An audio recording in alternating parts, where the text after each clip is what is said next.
Phenomenal. Wonderful. Every Top. superlative, as usual. What are your main takeaways from that 4-1 thumping? My main takeaways are exactly what they've been all season, and that is we are a good football team. We are a phenomenal football team. Doesn't mean we're consistent always. Doesn't mean we don't have slip ups. We all Yep. know we do. We've known this club long enough. But when we're good, man, are we good? We are amazing when we're good. That second half was just, I mean, I feel like against Villa, actually, it kind of always goes like this against Villa. Every game, I remember like battering Villa. I think 4-0 under Conte was all second half riot. Last year at Villa Park, it was second half riot. This year, again, even at our stadium, second half riot. So, very happy to see it. And I think just every player that really needed a performance, besides maybe one being Romero, everyone else who needed a good performance brought a amazing performance. Madison with that goal, Solanke obviously, Sar, who I think started the season kind of slowly, but he's really picking it up now. Yeah, just really, really happy with a lot of player performances out there. And 4-1 against Villa. And I have to go on Stelios after this because we agreed to come on after 10 games right before the Man United game. And I think since then we've had a pretty good record. I think we won 7 games in 9. So pretty happy to go on that show as well. Decent. I should say, just some more stats. Tottenham currently have the third best defensive record in the league and have the best attacking record in the league. So, if you like looking at stats and stuff like that, I think it's fair to say the defense has improved this season. Oh, yeah. Obviously, we did concede a set piece today, but I was pretty adamant whilst doing the watch along that that wasn't on Vicario this time, Arian. What do you No, think? I can't understand that at all. Oh my god! On Twitter, I was arguing with like 50 people. Bentoncourt Yeah, that's mad. almost scored an own goal from 3 yards out, and people are putting it on Vicario. I do not understand that at all. He shouldered that right on target. How is that Vicario's fault? Don't get me started. It was also a great save. I mean, that's the key thing. Yeah. It was a great save. So, Yeah, I don't. It's just people have their mind made up already. Of course they do. So, Ariane, you talked about obviously disagreeing with some other Spurs fans about Ange Ball and the way we're going. Like, now it seems to me that the monkey we have to get off our back pretty soon is the away form. What can happen? Yeah. What can Ange do? The next away game, I think, other than Galatasaray's Man City away, which, realistically, we know we're going to make chances against Man City. Like, anything could happen. But in more of those games like that Palace game last week, what can we change or what needs to change for us to start picking up the away form? Nothing can change. Here's the reality. Nothing can change, okay? Here's what has to happen. What has to happen is what Ange said himself has to happen. For a team to be able to build the character and... Oh.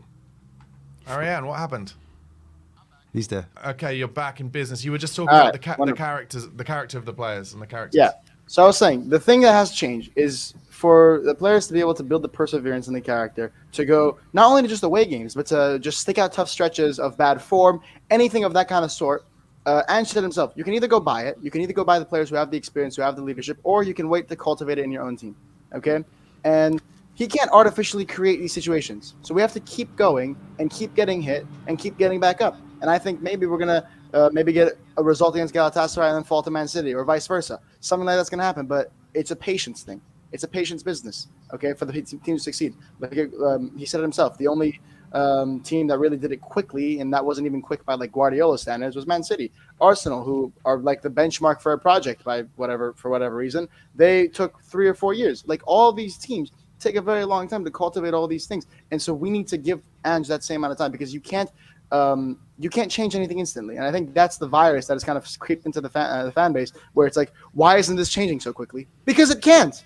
It's a long. Nothing in life that is worth having is an overnight thing. Okay, so you have to wait for it. You have to be patient, and that's the answer. It's a boring answer because it's the real answer. Arian, you're basically blaming the internet, I think.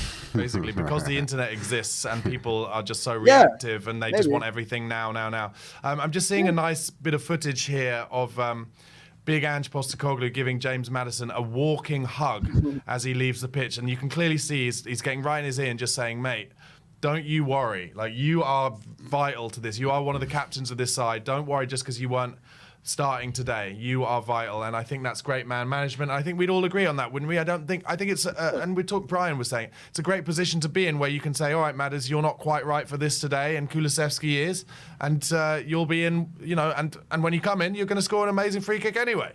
Yeah, easy. I mean, I think, there's always, it's successful teams. You're going to have a few phenomenal players who would be starting at a different club who might have to sit out for a couple of games because that's just what it is tactically. We needed legs today, and I think Sarr's performance alone spoke of why we needed a player like Sarr out there instead of Maddison, and also the result against Palace, I think, was because we started Maddison instead of Sarr, something like that. We're missing that against Palace. I think Ange learned from it. I think the players learned from it, and we saw the result of that today. And that's what I'm talking about when it comes to situations. You have to see what happens in situations. You have to actually cultivate it in your own team, because if we didn't learn from Palace, we would have gotten punished today. If we beat Palace somehow 2-1 and Matters started again today, I don't think we would have won this game. So it's always a learning experience, because one game you might lose that one game, but you learn, and because of that one loss, you might win 4 other games that you wouldn't have won regardless, because it's so asinine to look back and regret results because you don't know what you learned from them and you don't know how they affect your season.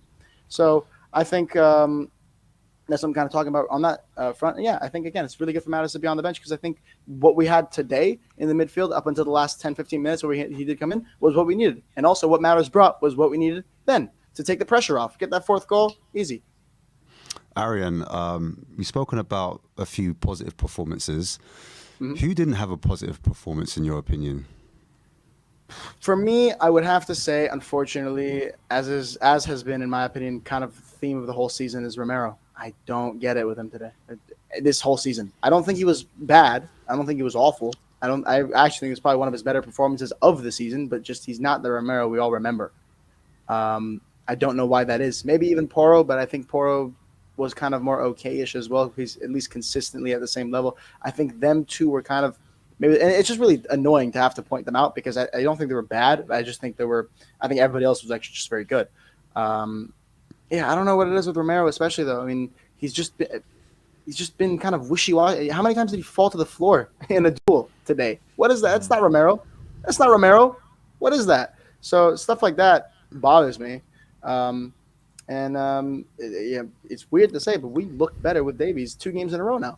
So are you saying moving forward that Dragushin is going to have to step up in that role now that Romero's possibly out?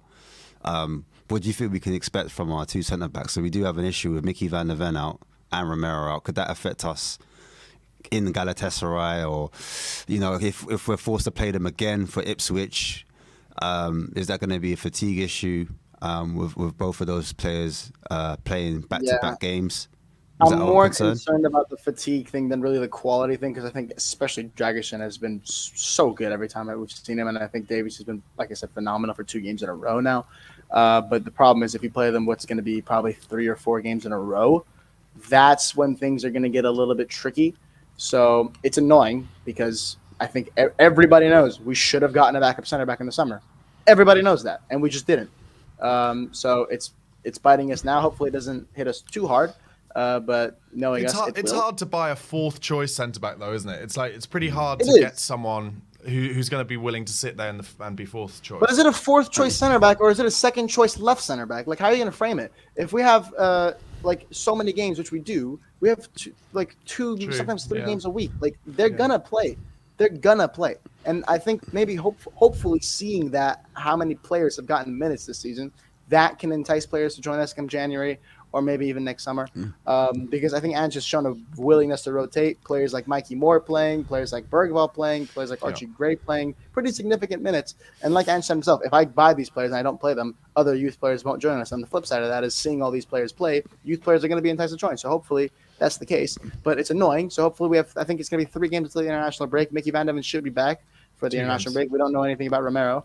2 games. Okay, so 2 more games until the international break. Let's just hope we can get 2 good results and just make it out safe. unscathed. Well, ARIAN, we all know that we don't get a good result just before the international break, but I'm hoping that this time we can turn it. We can turn it. We'll beat Ipswich at the weekend, and then imagine that, because if that's right, and Arsenal have, is it Chelsea next? Yeah. Arsenal, we could be above Arsenal going into that international break. That would be, I have to say, that would be hilarious. Because do not forget that Arsenal, of course, are challenging for the title this year, and Spurs are Ange out. We all know that. And actually, if we go into that international break above them, it would be, there'd be kittens over there. They'd be having kittens.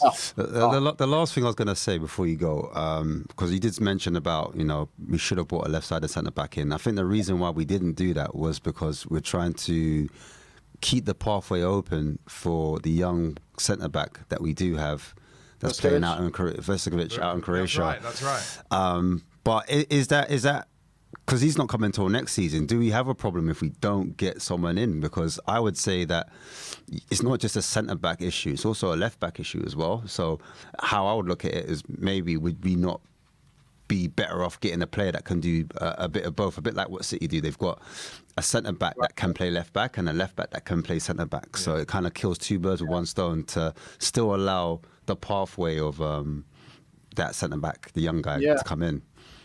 Yeah, definitely. I think kind of the player that we did look at, what was his name? It was the Koulibaly guy with the C. I think that was like kind of what ended up coming out right before the window ended. I don't remember he failed his medical. It was something like that. Something like that came out. And I think he was that sort of player, left-sided, left-back kind of hybrid. Yeah, I think something like that would be great. And I think Vuskovic, isn't he right-sided anyway? And look, even the case, like he's 17 years old, and he's going to play games here, of course, but he's 17 years old. I think if our logic is we can't buy a center back to compete because we have a 17-year-old that's not in the squad, that is the biggest joke ever. If I told you, like, we can't buy X player because we have a player who's going to be ready to be in the reserves 2 years from now, you'd look at me like I have three heads, rightly so. It's ridiculous. Even if he's a phenomenal player, I'm sure he is. But, like, you can't say we're not going to buy a quality left winger because you have Mikey Moore or because we have Brennan Johnson. You'd say, no, we need competition and we need players to help these players grow. Like, it's just a ridiculous thing to say. Now, I'm not saying it's what you're saying. I'm sure you also see the ridiculous nature of it. So, yeah, I think if that is the reason, it's ridiculous, and it kind of speaks to everything. We already know the narratives around the ownership about this club. So hopefully it all gets put to rest, and we do get somebody in January. But I'm more hopeful than optimistic. Okay, ARIAN, mate, thanks so much for calling in. Enjoy the rest of your day. All right, and as always, come on, you Spurs!